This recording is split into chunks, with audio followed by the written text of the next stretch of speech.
Assalamualaikum warahmatullahi taala wabarakatuh.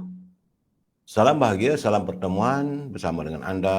Apa khabar anda?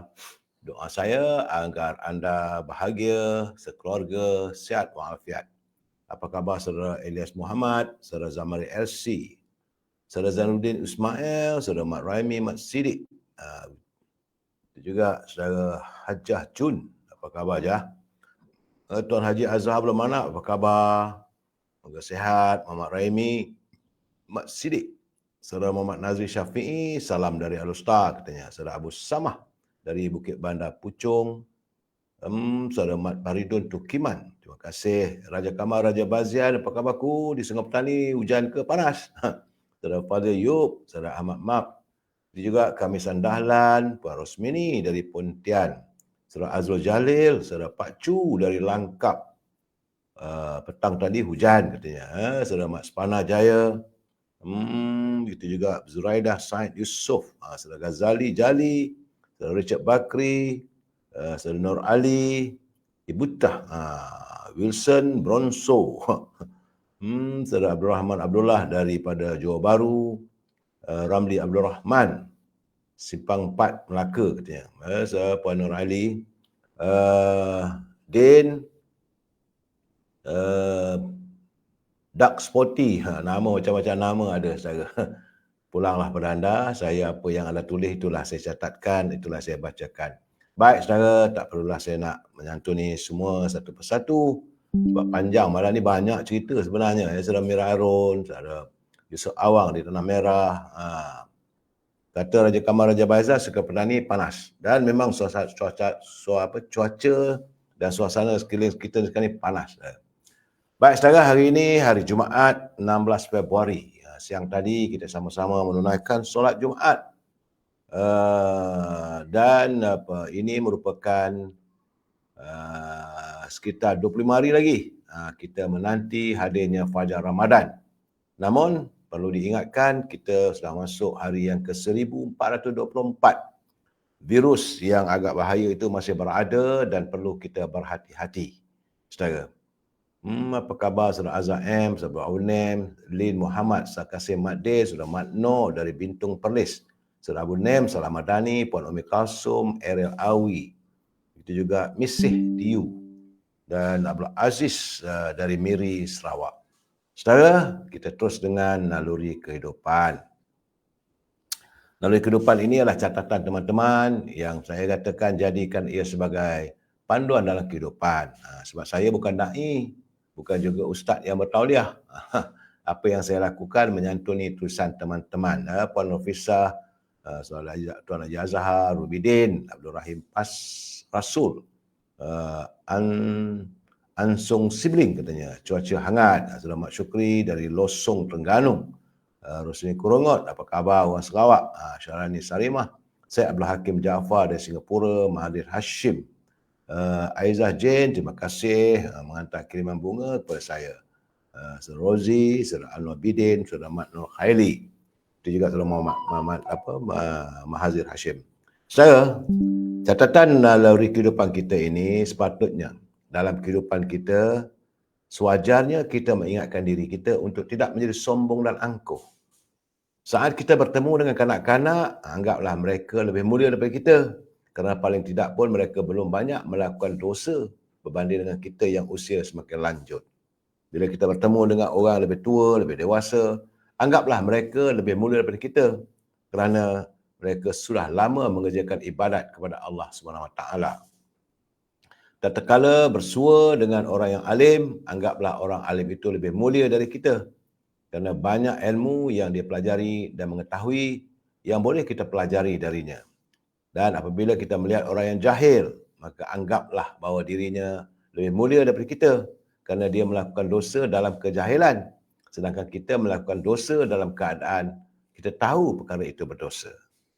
Saat kita bertemu orang-orang yang jahat, jangan pula merasa diri kita lebih mulia darinya. Kerana mungkin satu hari nanti dia insaf dan bertaubat atas segala dosa-dosanya, lalu mendapat keampunan dari Allah.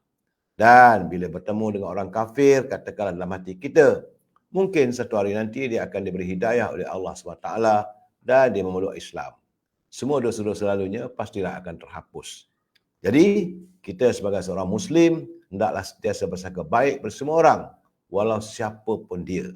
Kerana semuanya milik Allah SWT yang berkuasa dan maha agung, saudara. Nabi Muhammad SAW bersabda, seandainya kalian bertawakal kepada Allah dengan sebenar-benar tawakal, nescayalah kalian akan diberikan rezeki sebagaimana burung diberi rezeki. Ia keluar pada waktu pagi dalam keadaan perut yang kosong dan pulang dalam keadaan kenyang. Ini hadis riwayat Tirmizi. Ingat saudara, sabda junjungan, dan kalau bolehlah jangan kita memandang hina pada orang. Apa khabar Puan Halimah Ismail, Abdul Jamal dari Janda Baik Bentung, Puan Hamidah Kamat, Salam Madani, Nur Zaman, Maruzik Yasid. Saudara Mei 71, Saudara Khair Kul katanya. Saudara, menurut Datuk Seri Said Ali, dia menghantar kiriman tentang mutiara kata kita. Katanya, siapa pun kita, setiap orang pasti ada masalah yang tidak pernah kita ketahui dan kita lalui. Untuk itu, sebelum kita menilai, kita mengkritik atau mempersendakan orang lain, ingatlah bahawa semua insan sedang berjuang dalam pertempuran mereka sendiri. Terima kasih Datuk Syed Ali atas kiriman mutiara kata yang begitu menilai bagi saya, saudara. Pada pimpinan negara, saya tak henti sentiasa memberi pandangan dan nasihat. Ingatlah, jangan sekali kita membelanjakan wang negara tanpa had, kerana kita bimbang. Seandainya negara belanja tanpa had dan tanpa kelulusan parlimen pula nanti, tentulah negara kita akan menuju sebagai negara muflis. Untuk teman-teman yang menyunting semula live saya ini, suka saya ingatkan, saudara, bahawa saya tak marah, boleh. Tetapi anda harus bertanggungjawab atas setiap suntingan yang anda lakukan. Kerana saya tak mampu untuk memantau setiap suntingan sebelum anda masukkan dalam mana-mana channel. Saudara, ini adalah pencerahan politik dan sekadar untuk memberi informasi kepada warga. Bila saya memberi pandangan dan pencerahan, kita mesti berpegang pada prinsip kita mesti bersetuju untuk tidak bersetuju. We must agree to disagree, saudara. Kalau tak bersetuju, saudara nak menyantuninya, boleh hantar pada saya sebarang santunan. InsyaAllah, kalau saudara menggunakan bahasa-bahasa yang baik, akan saya santuni. Tapi kalau bahasa-bahasa yang celupar, saya minta maaflah saudara. Kerana ruangan ini adalah bicara warga cinta damai yang menyantuni setiap persoalan secara harmonis, saudara. Berita pertama, saudara, okey, tajuk malam ini, ada teman-teman bertanya, kena sebut tajuk malam ini. Tajuk malam ini adalah ekonomi taugih, bukan ekonomi taukih. Kena ingat apa saya maksudkan. Sabar dulu, saudara. Ekonomi taugih, togi. Dan bukan ekonomi taukih. Saudara, saya mendapat laporan bahawa bilangan lokaliti yang merekodkan status cuaca panas tahap 1 dan tahap berjaga-jaga telah pun meningkat daripada 3 kepada 5 daerah di Kedah berbanding 2 kemarin.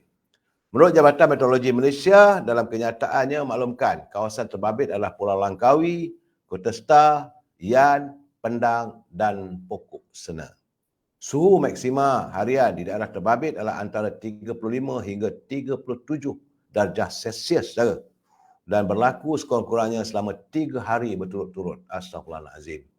Saya sendiri pun sekarang ni dah tak kurang sihat dah. Tekak rasa gatal, rasa nak sesama. Sebab cuaca yang sekejap panas yang amat sangat. Sebelum maghrib tadi, saya nak mandi, ambil air sembahyang, air wuduk pun terasa panasnya. Dalam keadaan sedangkan di luar rumah masih hujan. Tapi air daripada pili kita, dari pipe, terasa panas.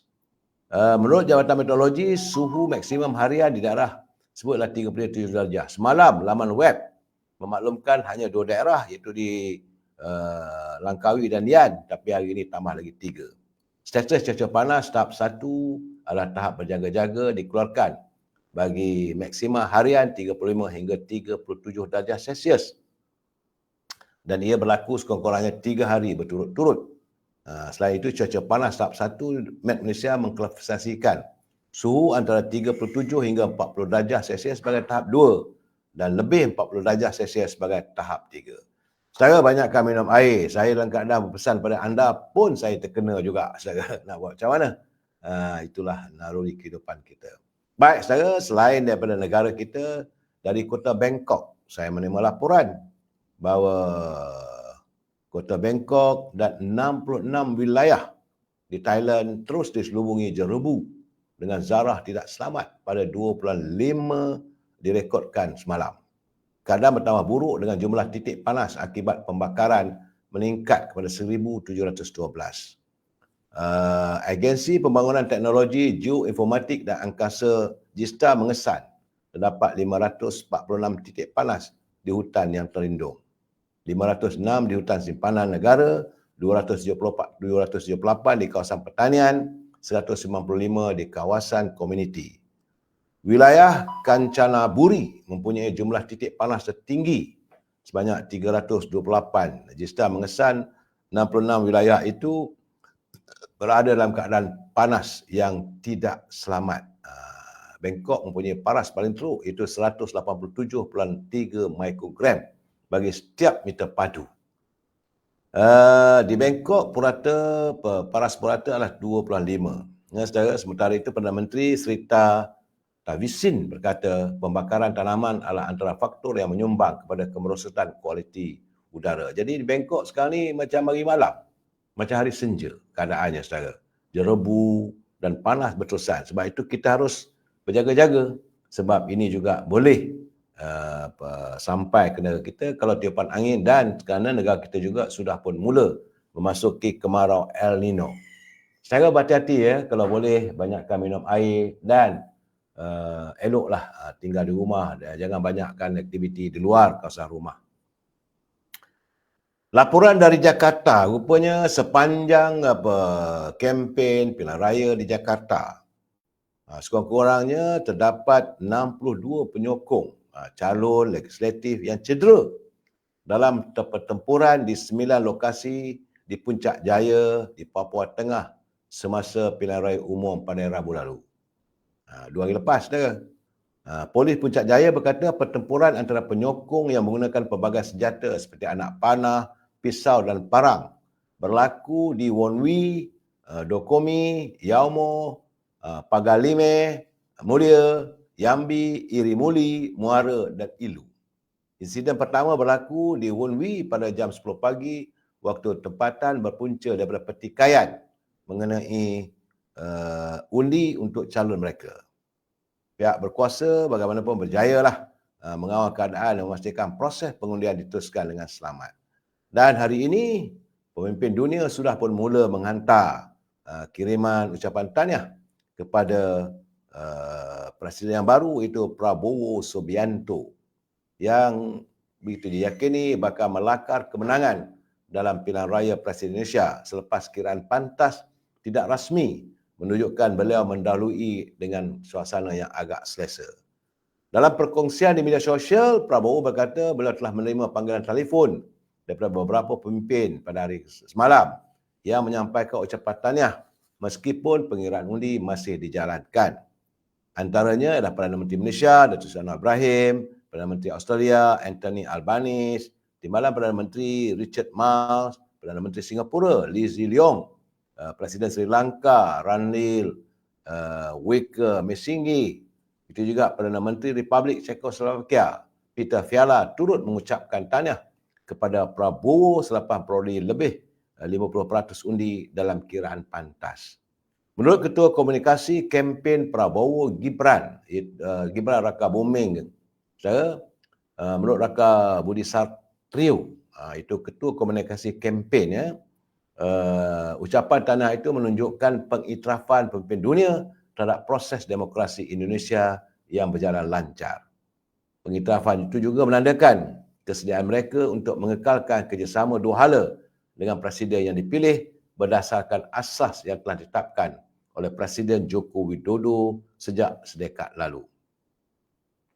Menurut Litbang Kompas, dengan 95.95% sampel undi yang telah dikira, Prabowo Gibran memperoleh 58.48% undi. Sementara Anies Baswedan dan Muhaimin Iskandar serta Ganjar Pranowo Mahfud masing-masing mendapat 25.26% dan 16.27%. Data laman Sesawang Suruhanjaya Pilihan Raya Umum Pemilu sekitar jam 11 pagi tadi menunjukkan pasangan Prabowo Gibran mendahului dengan 56.85% undi. Jadi sahlah bahawa Prabowo bakal mengangkat sumpah untuk menjadi Presiden Indonesia selepas Pak Jokowi. Bersama pasangannya Gibran, itu anak kepada Jokowi, saudara. Tahniah pada Prabowo yang bakal berada di anjung kuasa di Indonesia, saudara. Baik. Dalam keadaan begitu dari Indonesia, saya menerima laporan. Ini tak sedap sikit, iaitu laporan daripada kota London, saudara. Wellingborough, United Kingdom, Parti Konservatif yang mentadbir Britain dikabarkan telah pun mengalami kehilangan 2 lagi kerusi parlimen kepada Parti Buruh dalam pilihan raya kecil hari ini, saudara. Perkembangan itu sekaligus menunjukkan bahawa Perdana Menteri Rishi Sunak perlu berdepan cabaran untuk memenangani pilihan raya umum yang dijadualkan tahun ini. Sukar nampak gayanya. Dah 2 kerusi kawasan selamat telah pun kalah. Dan kala itu memberi igawan ngeri buat pemimpin United Kingdom, Rishi Sunak. Dan dia pula perlu bergelut untuk mengembalikan sokongan kepada partinya selepas Britain mengalami kemelesetan ekonomi pada suku tahun kedua secara berturut-turut. Saudara jangan ingat negara kita sahaja mengalami suasana ekonomi yang teruk. Negara yang begitu hebat, iaitu United Kingdom di kota London, saudara, juga mengalami kemerosotan ekonomi berturut-turut selama 2 tahun. Parti Konservatif ia telah berkuasa sejak 2010. Diramalkan secara meluas bakal kehilangan undi di seluruh negara melalui pilihan raya yang dijangka diadakan pada pertengahan tahun ini. Pembangkang yang mewakili Parti Buruh memperoleh kemenangan kedua terbesarnya pada pilihan raya kecil yang diadakan selepas seorang ahli parlimen Tory meletak jawatan dan seorang lagi menghadapi petisyen penarikan balik kedudukan sebagai ahli parlimen kerana membuli kaki tangannya. Ketua Parti Buruh, Keir Starmer, berkata pengundi mahukan perubahan dan mereka bersedia untuk meletakkan kepercayaan kepada Parti Buruh untuk berkhidmat. Sunak pula berkata keadaan sekitar pilihan raya kecil itu adalah mencabar. Malah, peratus keluar mengundi yang rendah, iaitu di bawah 40% di dua-dua kawasan parlimen itu tidak mewakili sokongan kuat buat Parti Buruh. Kerana 40% yang keluar. Tetapi, yang pastinya Parti Buruh menang. Pilihan kecil itu menunjukkan bahawa Sunak perlulah berjuang dan berusaha keras jika mahu meneruskan pentadbirannya bagi penggal kelima. Parti Konservatif kehilangan kerusi selamat mereka kepada Parti Buruh dan Parti Liberal Demokrat sejak menang besar pada pilihan raya umum 2019. Tahun ini merupakan tahun pilihan raya untuk negara United Kingdom. Sunak menggantikan Liz Truss yang digulingkan selepas agenda ekonomi pemotongan cukainya gagal mendapat sokongan. Populariti Parti Konservatif bagaimanapun merosot apabila Britain mengalami krisis kos secara hidup yang paling teruk dalam beberapa dekad sejak wabak COVID melanda negara tersebut. Dari London kita lari sedikit ke Moskow. Juga keadaannya agak menggusarkan, saudara. Di Moskow, perkhidmatan penjara Rusia digemparkan apabila Ketua Pembangkang Rusia, Alexei Navalny, disahkan meninggal dunia di penjara Arktik hari ini ketika beliau sedang menjalani hukuman penjara selama 19 tahun. Menurut jawatan kuasa siasatan Rusia, mereka mengumumkan bahawa satu kertas siasatan berhubung kematian Navalny telah pun dibuka. Beliau merupakan Ketua Pembangkang Rusia, saudara. Menurut susu akhbar Navalny, itu Kira Yamish pula berkata bahawa pihaknya tidak dimaklumkan tentang kematian tersebut. Navalny, 47 tahun, merupakan pemimpin pembangkang yang terkenal di Rusia. Beliau memiliki ramai pengikut dengan kritikannya terhadap rasuah di bawah pemerintahan Vladimir Putin. Sebelum ini, pendahan beliau juga yang dipaparkan di saluran YouTube mendapat jutaan tontonan sehingga membawa puluhan ribu rakyat Rusia ke jalanan walaupun adanya undang-undang anti-protes yang tegas di negara itu. Beliau telah dipenjarakan pada awal tahun 2021 selepas pulang ke Rusia dari Jerman. Selepas pulih daripada serangan racun Novichok, sejenis racun saraf era Soviet yang hampir meragut nyawanya. Beliau kemudiannya dihukum penjara 19 tahun yang merupakan tindakan yang mendapat kecaman kumpulan hak asasi manusia dan warga negara barat kerana hukuman itu dianggap sebagai pembalasan atas penentangannya terhadap Kremlin. Akhir tahun lalu, beliau dipindahkan ke sebuah penjara di kawasan Yarmalo Nenetis di Siberia Utara Rusia dan telah pun disahkan meninggal dunia hari ini. Itu keadaan saya di penjara pun tak tahulah. Kita tak boleh nak menuduh sembarangan. Saya masih menanti perkembangan selanjutnya di Rusia. Itu keadaan saya, negara komunis sebut pun dalam penjara boleh melakukan macam-macam. Secara kita bertanya pula perkabaran dari Gaza. Aduhai. Hizbullah memaklumkan pihaknya telah pun melepaskan berpuluh-puluh roket ke sebuah bandar di utara Israel sebagai tindak balas awal terhadap pembunuhan 10 orang awam di selatan Lebanon. Artinya negara Arab itu bergolak lagi saudara. Serangan Israel itu menyebabkan jumlah kematian tertinggi, iaitu orang awam di Lebanon dalam tempoh 4 bulan permusuhan rentas sempadan antara kedua-dua negara. Sebelum itu, Pertubuhan Bangsa-Bangsa Bersatu menggesa supaya semua pihak menghentikan konfrontasi yang mencetuskan kebimbangan lebih ketara antara Hizbullah yang disokong oleh Iran dan kumpulan pejuang Islam lain di rantau itu dengan Israel.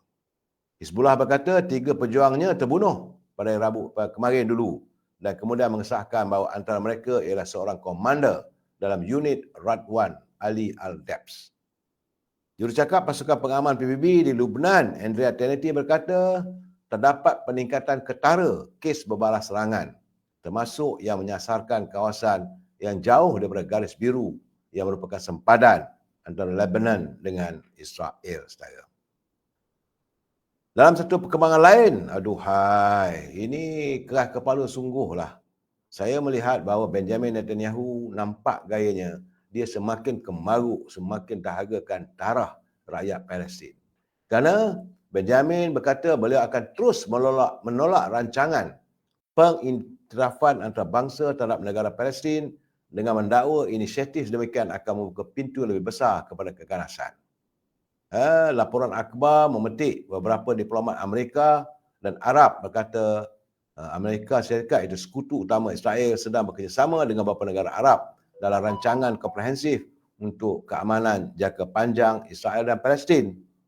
Antaranya termasuklah perancangan garis masa yang tegas untuk penubuhan negara Palestin. Bagaimanapun, Netanyahu berulang kali menegaskan Israel akan terus menentang pengiktirafan unilateral negara Palestin. Kau dah datang negeri orang, kau dah duduk negeri orang, akhirnya kamu mengaku seluruh Palestin itu negara kamu. Inilah satu sikap yang tak boleh kita maafkan. Dan keadaan ini membingungkan Amerika. Kerana Amerika dilihat antara negara yang beri teguh di belakang Netanyahu. Sebab itu sekarang ni saudara, saya mengharapkan agar apa yang berlaku di Palestin menjadi tauladan kepada kita. Jangan kita gadaikan tanah-tanah kita kepada orang lain. Ini yang berlaku di Palestin. Bumi Palestin dulu adalah milik rakyat Palestin. Tapi apabila datangnya Yahudi membeli tanah-tanah dan mereka memulakan kependudukan di tanah bumi Ambia itu, sedikit demi sedikit akhirnya hari ini mereka mahu menguasai keseluruhan bumi Gaza dan mereka sanggup menolak tuntutan negara bangsa bersatu untuk mewujudkan negara Palestin. Bagi Netanyahu seolah-olah negara Palestin tidak wujud di mata mereka. Yang mereka tahu Palestin sekarang ini adalah bumi Israel. Ini yang saya katakan sikap yang amat melampau.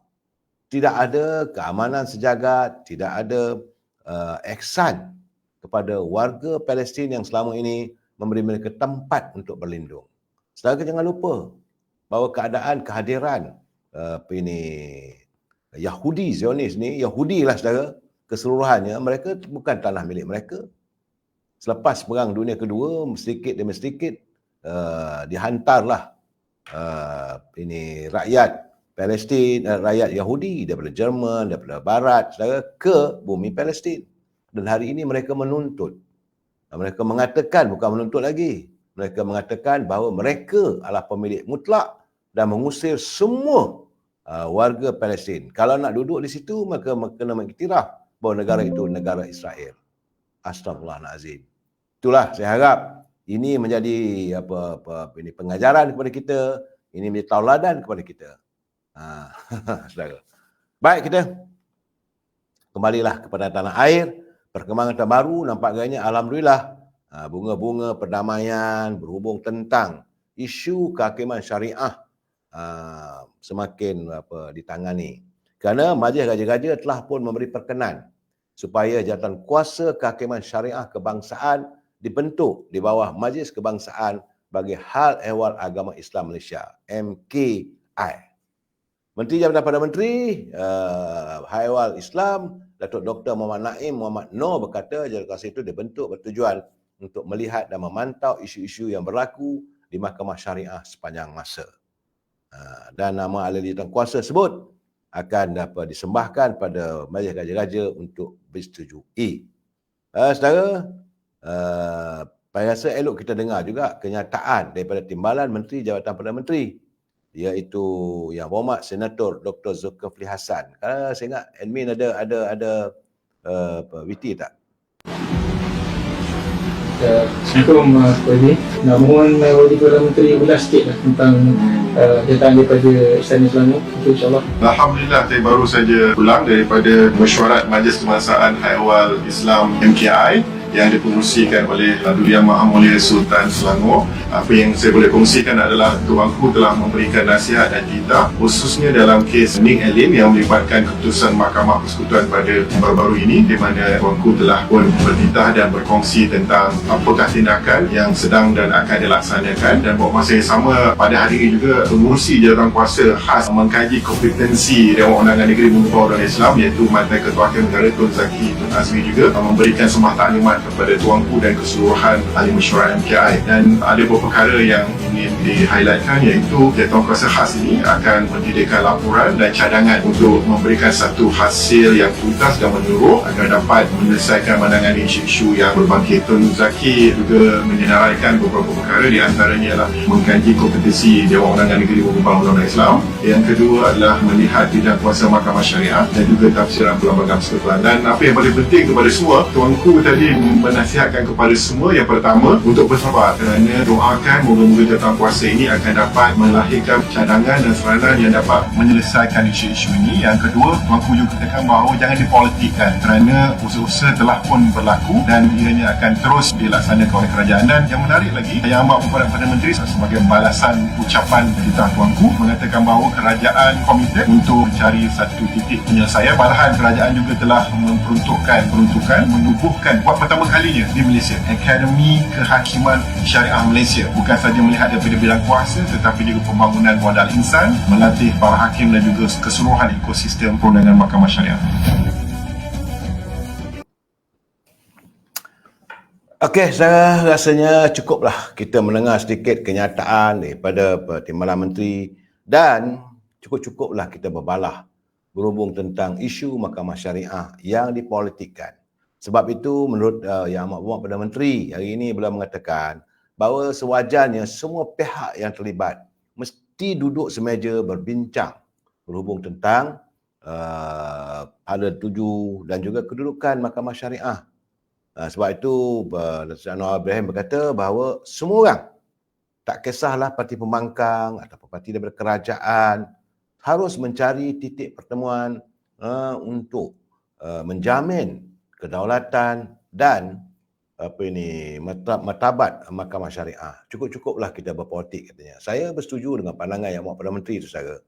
Tanggungjawab memperkasakan bidang kuasa Mahkamah Syariah melalui jawatan itu bukan hanya melibatkan negeri-negeri saja, malah ia perlu dilakukan di semua peringkat.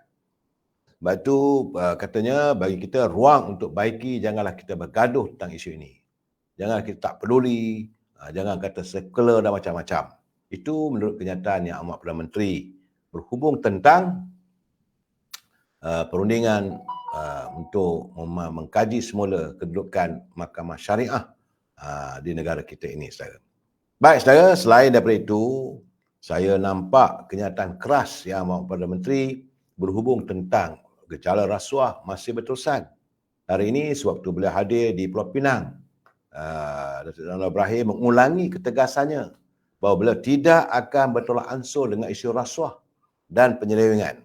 Tindakan memerangi rasuah bukan kerana dendam katanya, tapi kerana mahu membebaskan negara daripada gejala rasuah tanpa mengira pangkat dan peringkat umur.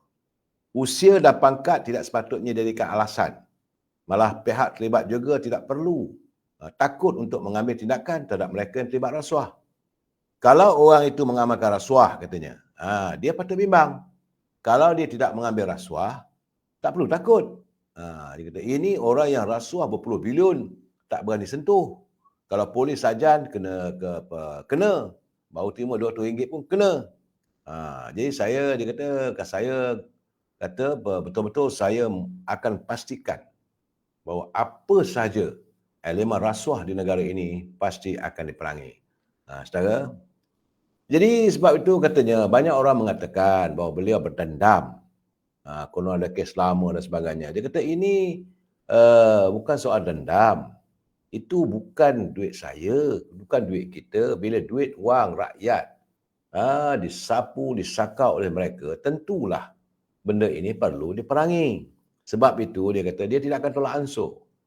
Nak maki dia pun makilah, berbakul-bakul. Nak serang dia, seranglah, katanya. Macam mana pun saya tak akan bertolak ansur untuk membersihkan negara ini dari perompak-perompak besar. Dia kata saya dah beritahu. Sama ada Hang Datuk Seri ke, Hang Tan Sri ke, Hang Tun ke, Hang baik ke. Kalau Hang baik, kita silut. Hang rompak, kita tangkap. Sumbat dalam penjara. Bilik saya Sungai Buloh pun masih ada lagi. Masih kosong, katanya Saudara Melawak. Itu keadaannya saya nampak Datuk Anwar Ibrahim. Dia begitu tega untuk memastikan bahawa pihaknya akan memastikan bahawa elemen-elemen ataupun tenaga-tenaga Suruhanjaya Pencegahan Rasuah, Polis Raja Malaysia diizinkan untuk mengambil tindakan tanpa sempadan. Saudara, sebab itu pagi tadi kabarnya seorang aktivis politik nasional, itu Syarul Emma Rina Abu Samah, atau lebih dikenali sebagai Ratu Naga, pagi tadi dilaporkan telah ditahan oleh Suruhanjaya Pencegahan Rasuah. Penahanan Syarul Emma disahkan oleh peguamnya Nabila Khairuddin ketika dihubungi oleh media berita harian. Katanya sepasukan 5 pegawai SPRM menyerbu kediamannya di Jalan Kelang Lama kira-kira jam 9 pagi sebelum membawa Syarul Emma Rina untuk ditahan dibawa ke Putrajaya. Ya benar, anak guamam saya, Ratu Naga, ditahan pada 9 pagi ini, kata peguamnya. Namun alasan penangkapannya belum dimaklumkan oleh pegawai SPRM. Itu katanya selaku ketua. Sementara itu kenyataan Ketua Pesajaya SPRM yang mengatakan dia tidak tahan dan hanya dipanggil untuk rakaman percakapan, katanya tak benar, katanya. Dia kini berada di SPRM Putrajaya, SPRM di Putrajaya. Namun sehingga kini dia masih belum dibenarkan bertemu dengan anak guamnya dan masih menunggu maklumat lanjut daripada pegawai penyiasat. Terdahulu Ketua Pesajaya SPRM Tan Sri Azhar Bakri berkata wanita terbabit hanya diambil keterangan bagi membantu siasatan satu kes mengikut Seksyen 16 Akta SPRM. Ini saya yakin tentulah berhubung kait dengan wang daripada kantung negara yang kononnya diberi kepada NGO yang heboh satu ketika dalam seminggu dua. Saya tak nak mengulas ketika itu saya. Tapi bila hari ini selepas SPRM mengesahkan Ratu Naga telah pun dibawa ke SPRM, barulah saya melaporkan. Saya tak ada berminat untuk mencampuri urusan mereka, tapi sekadar melaporkan apa yang berlaku. Begitu juga hari ini saya berhubung tentang kes Jana Wibawa.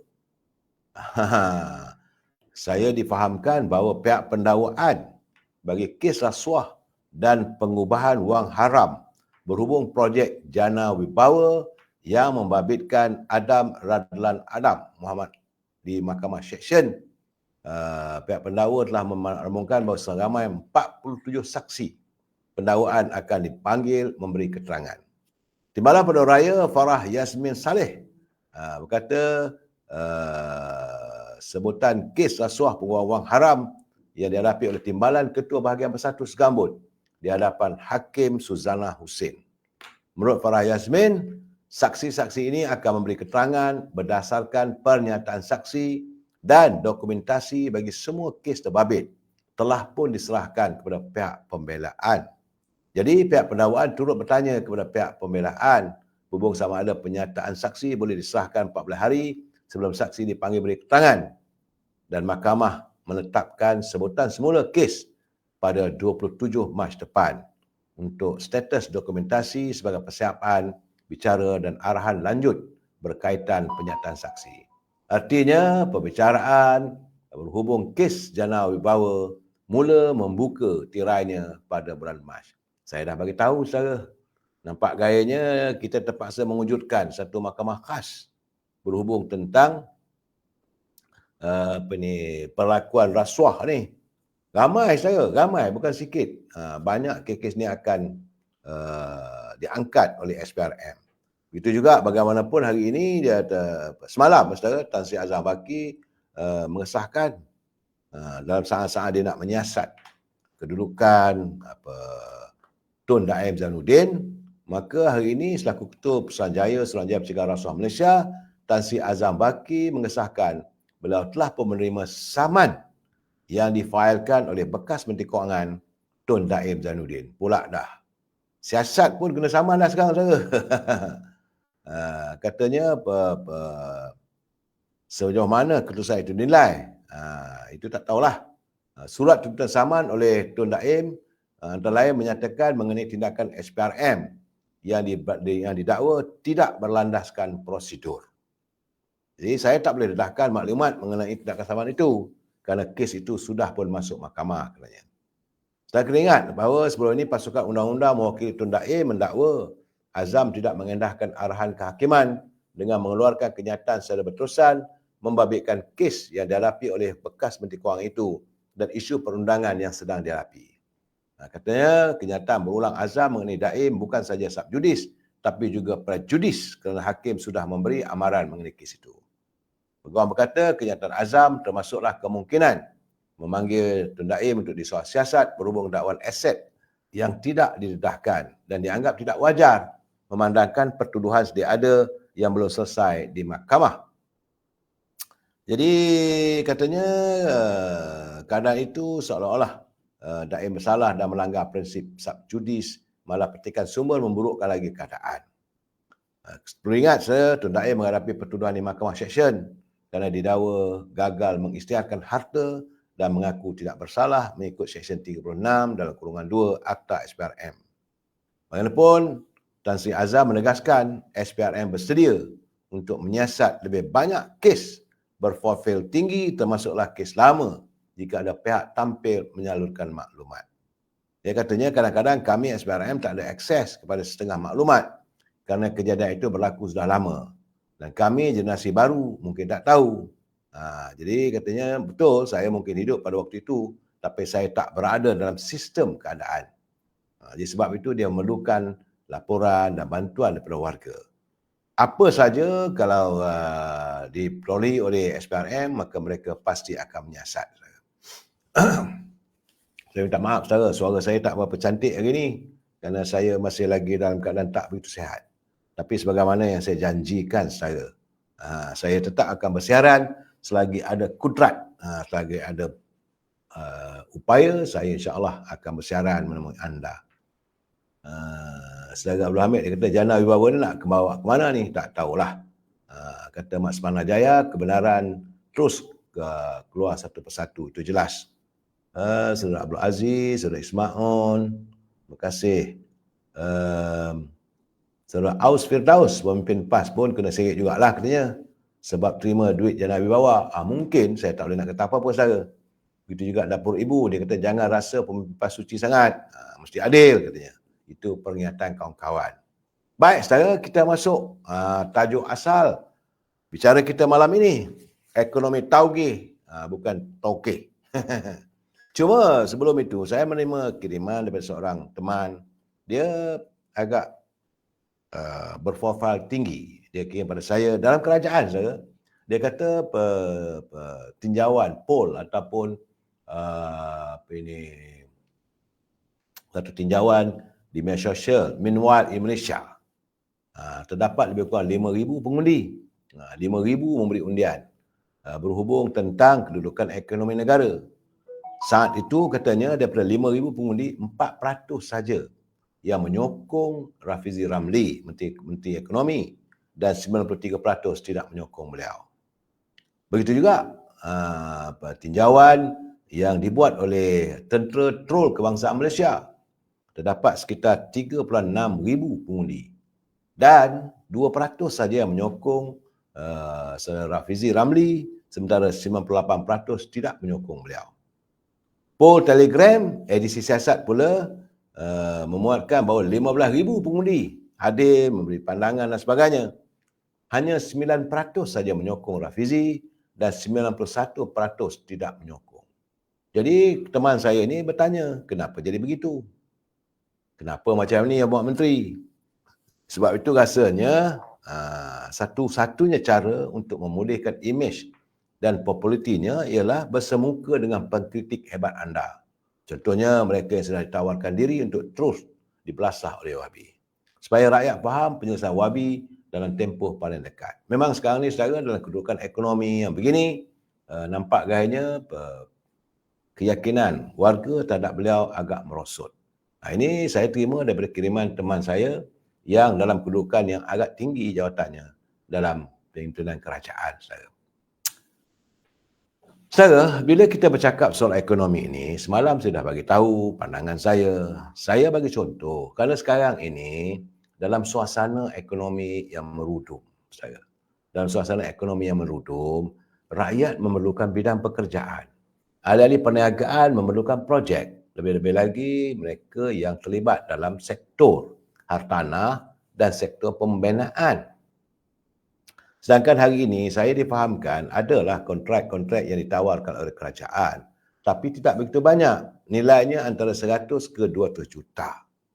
Kalaulah 100 ke 200 juta nilai kontrak itu, selalunya setiap syarikat-syarikat kontraktor, mereka cuma mengambil keuntungan sekitar 15%. Nak ambil lebih nanti, kena gempur lah pula dengan SPRM dan sebagainya. Jadi kalau dah katalah 20%, kalau 20%, kalau 200 juta nilai kontrak yang tertinggi, ertinya keuntungan syarikat tersebut adalah sekitar 4 juta ringgit saja. Dan untuk menyiapkan projek itu, dia tak boleh dalam masa 8 hari ini besok siap. Sekurang-kurangnya dia mengambil masa paling-paling awal pun 2 tahun. Kalau 2 tahun, kalau 4 juta, artinya setahun dia cuma ada 2 juta ringgit saja. Tapi jangan lupa, bukan semua wang itu dapat. Kerana setelah projek itu siap lepas 2 tahun misalnya, ada retaining fee, iaitu wang yang ditahan oleh jabatan sehinggalah dalam tempoh 10 bulan ke 6 bulan, 7 bulan, sehinggalah projek tersebut disahkan selamat untuk diguna pakai. Artinya selalunya retaining fee itu sekitar 10% daripada nilai kontrak. Kalau 200 juta, 10%, iaitu 2 juta ditahan. Jadi artinya berapa sen sangatlah kontraktor itu mendapat keuntungan. Itu tak termasuk lagi apabila mereka mau memulakan kerja. Mereka terpaksa berjumpa dengan pihak bank. Dan bank pula mengenakan faedah yang agak tinggi. Sekitar antara 5 ke 8% daripada jumlah modal yang diperlukan. Katalah dia perlukan modal 100 juta. Di mana dia kena bayar balik dekat bank dengan harga 8%. Untuk 2 tahun, artinya dah jadi 16%. Dan kalau 2 juta, 200 juta ambil ataupun 100 juta lah katakan. Saudara, 100 juta kalau antara 8% ataupun 12, katalah kita pukul rata 15%. Mana 1/100 juta, 1/5 juta. Jadi berapa sangatlah tinggal kepada kontraktor. Itulah puncanya saya rasakan bahawa akhirnya kedudukan ekonomi kita tak kukuh. Sebab itu saya menggambarkan ekonomi kita macam toge. Toge ni saudara, toge ni dia tak ada akar. Dia tidak berakar umbi. Dia tak apung-apung macam kiambang. Dalam keadaan begitu yang rapuh, syarikat-syarikat kontraktor ini masih menggaji, memberi peluang pekerjaan. Ini saya haraplah saudara Fizik tolong dengar keadaan ini. Ini realitinya. Bercakap memang senang.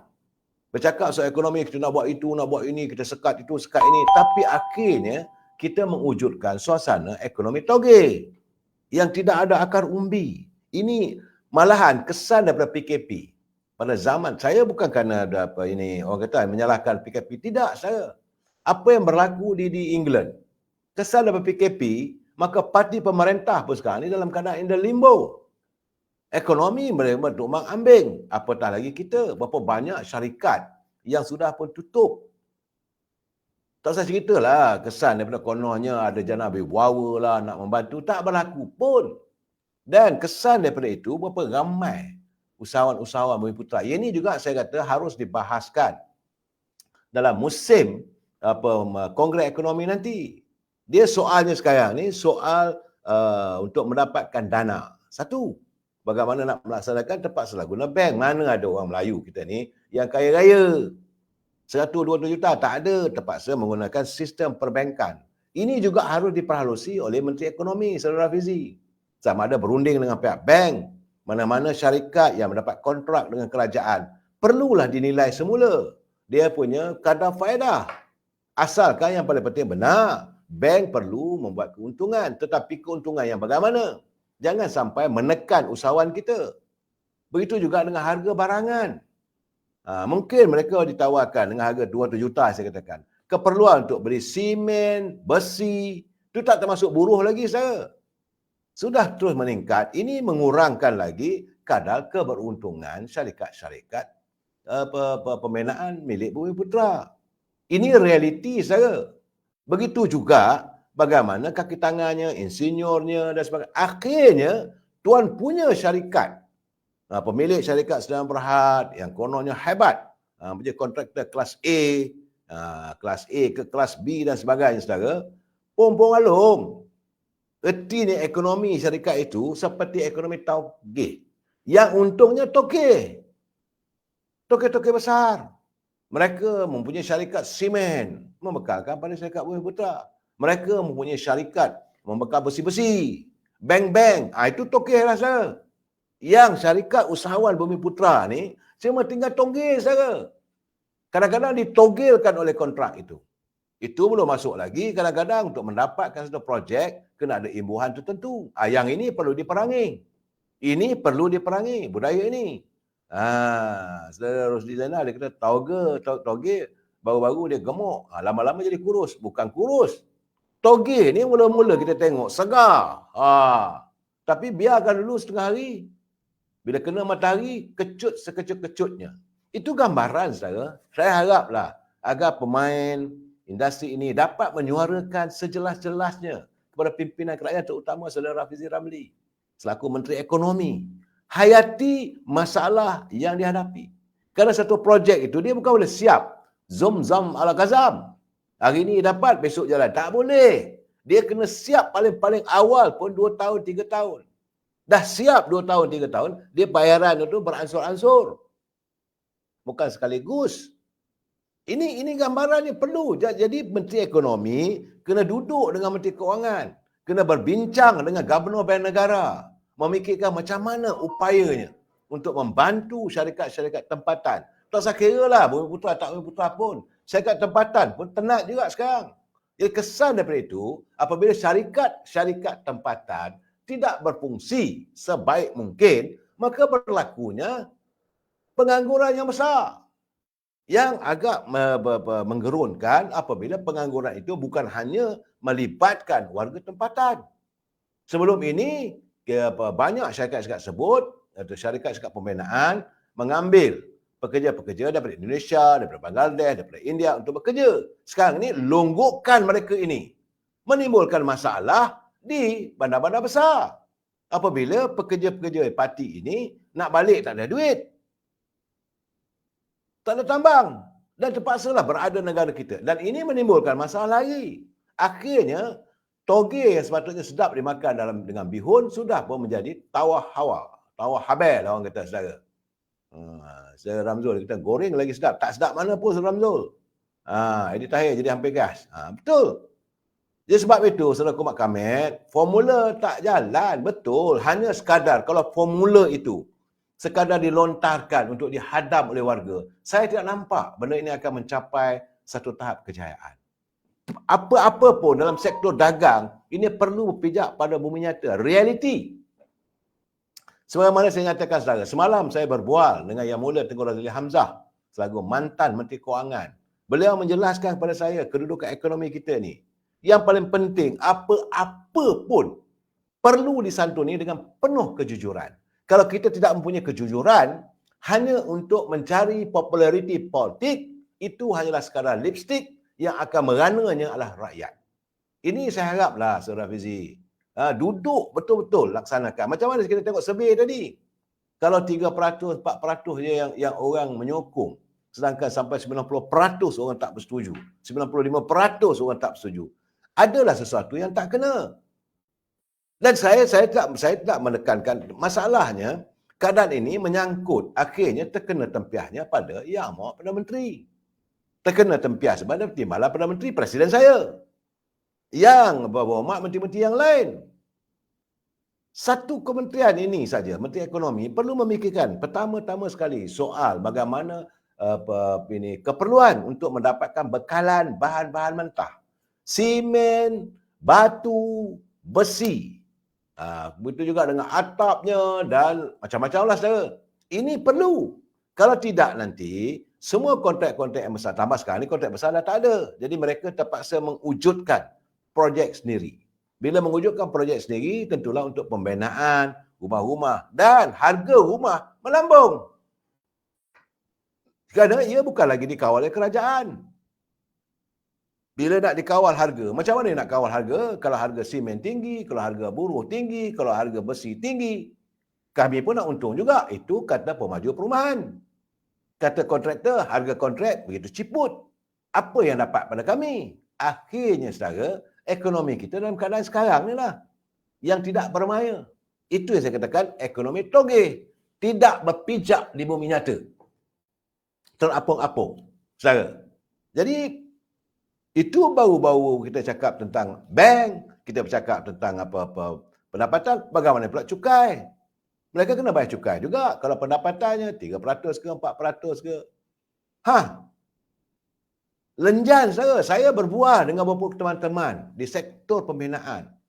Mereka bukan lagi mengeluh saudara. Ada yang menitis ke air mata. Sebab nak fikir nak bayar gaji pekerja pun tidak mampu.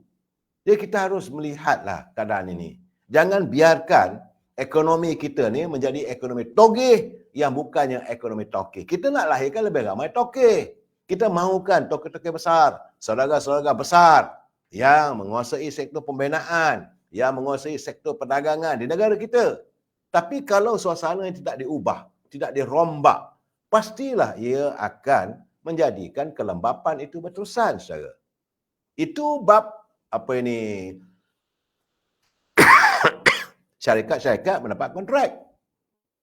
Bagaimana dengan masalah yang kita hadapi sekarang? Iaitu makanan. Keperluan rakyat, iaitu makanan saya.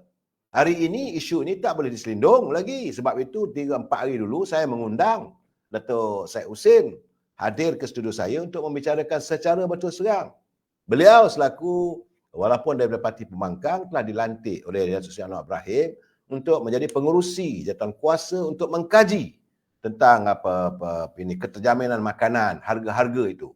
Dan beliau secara betul terang, dalam saudara ingat balik live saya dengan beliau, dia nyatakan bahawa kita menghadapi krisis untuk mendapatkan bekalan beras.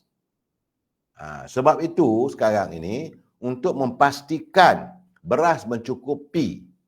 Selalunya beras ni setiap sebuah keluarga rasanya lah, saya tak tahulah, kebanyakan survey mengatakan setiap keluarga itu memerlukan sekitar 10 kilogram beras untuk 1 bulan. Mungkin ada yang 20 orang. Sebab itu sekarang ini beliau mengusahakan supaya beras-beras ini tidak lagi ada perbezaan. Kalau kita membezakan beras import dengan beras lokal ini, sebab itulah maka kartel-kartel yang menguasai perusahaan beras ini, tokyo-tokyo besar ni, mereka akan menyimpan beras tempatan, jadikan susah nak dapat. Bila susah nak dapat, maka beras yang kononnya diimport dari luar itulah sebagai alternatifnya. Sedangkan beras tu beras yang tidak dikawal. Beras import, kata Datuk Syed Hussein, dia kata tak ada kawalan. Dan hari ini, menurut Datuk Syed Hussein, saya haraplah agar Yang Amat Perdana Menteri bersetuju bahawa semua beras putih, tak kisahlah import apapun beras tempatan, yang disediakan sebagai beras madani dijual pada harga RM30 sekampit ataupun RM3 sekilogram. Bagi saya, untuk menyelesaikan masalah ini ada rasionalnya saya.